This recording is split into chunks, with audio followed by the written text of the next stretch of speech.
Hello everyone, welcome my YouTube channel.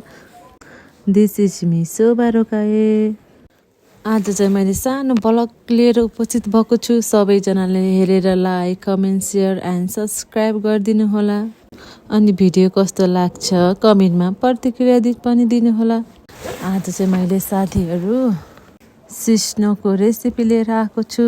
खासै राम्रो चाहिँ मलाई नि बनाउन आउँदैन। मैले नि यो चाहिँ फर्स्ट टाइम बनाइरहेको छु। फर्स्ट टाइम बनाउने अनि फर्स्ट टाइम नै खाएको। योभन्दा अघि मैले सिस्नो कहिले पनि खाएको थिएन साथीहरू। आज चाहिँ म सुन्तला टिप्न भनेर पहाडतिर गएको थिएँ। अनि उतैबाट चाहिँ मैले सिस्नो पनि देखेर सिस्नो पनि टिपेर ल्याएँ।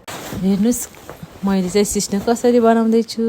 सुरुमा चाहिँ सिस्नोलाई धोइ पखाली गर्ने, राम्रोसँग पानी हालेर धोइ पखाली गर्ने। हातले चाहिँ नछुनु होला नि साथीहरू। हातले छोयो भने फेरि करेन्ट लाग्छ नि सिस्नोले।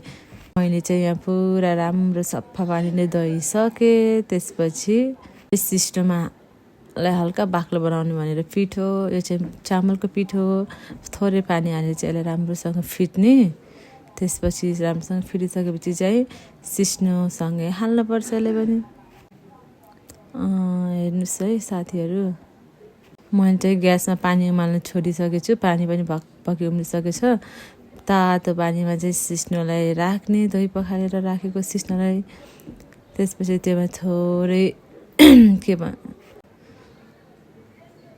थोरै बेसार, फेरि थोरै नुन राखेर चलाउने राम्रोसँग। त्यसपछि अघि नै तयार पारेको त्यो पिठोलाई पनि त्यहीमा हालिदिने। राखिसकेपछि राम्रोसँग एकछिन चलाउने। चलाइसकेर साथीहरू त्यसलाई चाहिँ ग्यासमा 2-3 सिटी लाग्नको लागि ढाक्दिने।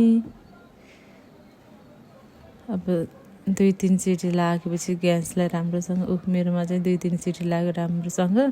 यो चाहिँ सिस्नोलाई झार्नको लागि तयार पारेको लसुन र अदुवाको पेस्ट यो कोरेसोमा कोरेर रेडी पारेको छु साथीहरू।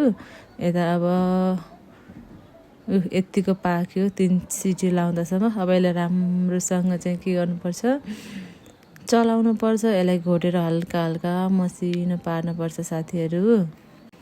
मैले चाहिँ त्यसलाई चाहिँ राम्रोसँग फेर्नको लागि डाडुले राम्रोसँग चलाएँ। त्यसपछि यतिको तयार भयो। अब यता फेरि सिस्नोलाई झार्नको लागि कराई बिसाल्नु पर्यो। कराई बिसालेर थोरै तेल हाल्ने। त्यसमा त्यो तेललाई चाहिँ राम्रोसँग तताउने। बेसी गरी तेल तातेपछि त्यसमा चाहिँ जिरा राखेर जिरालाई राम्रोसँग फुराउने।